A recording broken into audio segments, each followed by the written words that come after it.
107.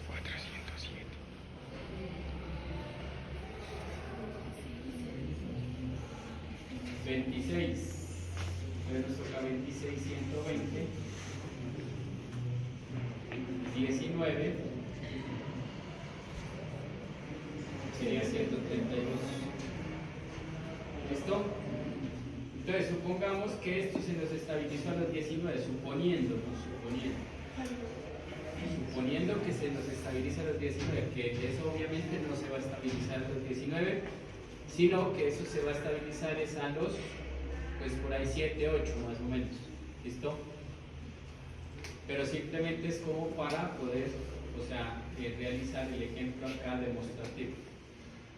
Entonces ahí ya nosotros tenemos, mira, ahí nosotros vamos a tener longitud efectiva. Entonces con longitud efectiva vamos a calcular el diámetro de las partículas. ¿Cómo calculamos nosotros el diámetro?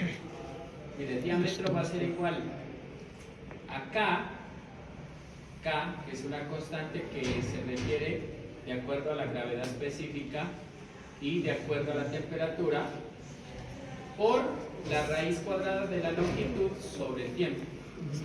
¿Listo? K por la raíz de la longitud sobre el tiempo. ¿Listo?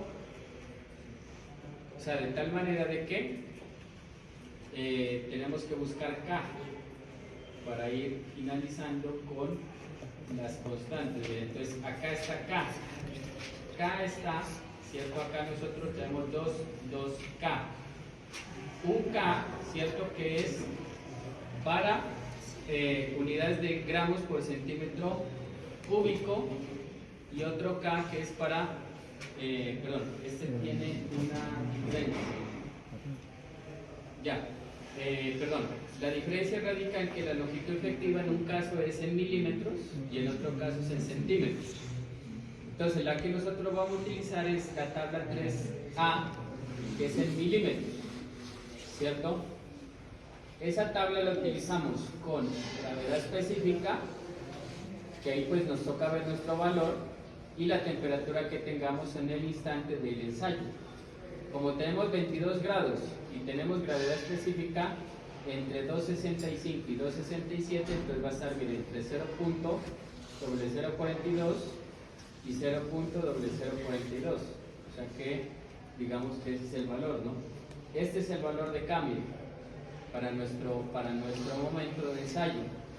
Entonces llegamos, lo colocamos acá, colocamos aquí, mire K, vamos a colocar K 0.0042, y mire que ahí ya nos generó el diámetro. O sea que el mayor diámetro en nuestro ensayo fue 0.003 milímetros. ¿Qué quiere decir eso? O sea que no nos cogió la mayor partícula de limo. ¿Por qué no nos cogió la mayor partícula de limo? ¿Sí? Pues digamos por dos razones. Primero, porque no lo dejamos de flocular tanto tiempo, sino que lo mezclamos de una y lo pasamos. Debemos de haber dejado que el defloculante actúe. Por eso es que nos arrastró de unas partículas grandes. Y lo otro, obviamente, es que también la velocidad de asentamiento de sus partículas es importante. ¿Listo? ¿Cuál es la partícula más pequeña que nos dio a nosotros? Miren, la partícula más pequeña que nos dio, es 0.00635.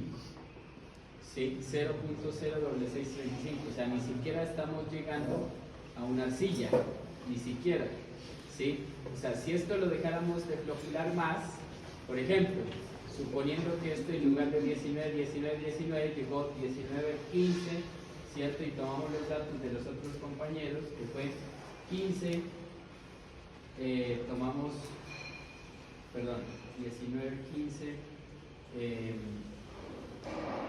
15, digamos 12, por ejemplo 10, por ejemplo 9 y 9, por decir algo.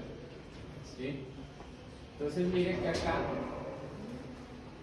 que acá ya el diámetro menor de partícula que nos da según la ecuación, mire, es 0.001. Entonces ahí ya nos da inclusive tamaños menores a la arcilla. ¿Listo? Listo, entonces ya que nos falta alfa, que simplemente es utilizar esta ecuación para que le tomen foto. Esa ecuación se refiere o relaciona la gravedad específica patrón y la gravedad específica de mi ensayo, ¿cierto?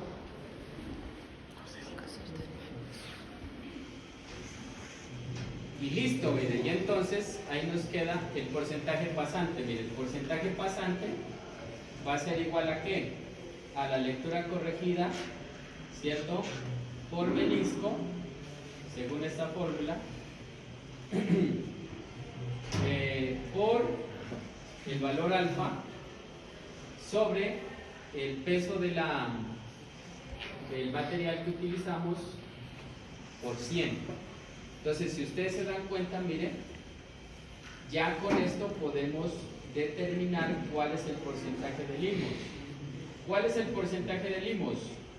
El porcentaje de partículas mayores a 0.002 y el porcentaje de arcilla es porcentaje menor a 0.002. O sea que, digamos que aproximadamente tenemos un 19.9% de arcilla y un 80% de limo. O sea que en efecto, ese suelo que tenemos es una arcilla, perdón, un limo, ¿cierto?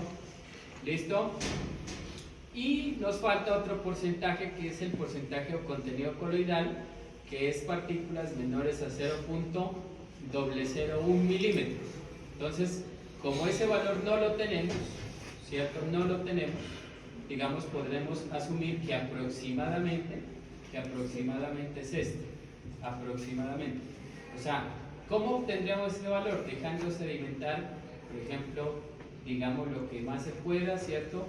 Es decir, a veces toca dejar sedimentar 36 horas, 48 horas, y con esto ya hemos finalizado el ensayo. ¿Por qué? Porque al final obtenemos una curva de distribución granulométrica para material fino, y al final ya nosotros podemos analizar esto. Mire, que para esto es que sirve este ensayo, para saber el grado potencial de expansión del suelo.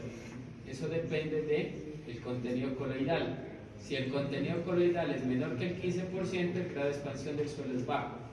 O sea, este ensayo es para determinar si el suelo es expansivo o no. ¿Por qué? Porque en la vida real este ensayo casi no se hace. ¿Por qué? Porque para determinar si el suelo es una arcilla o limo, nosotros utilizamos otro ensayo que es el que vamos a ver dentro de 8 días, que es el ensayo de límite líquido y límite plástico. ¿Listo? Entonces es para eso.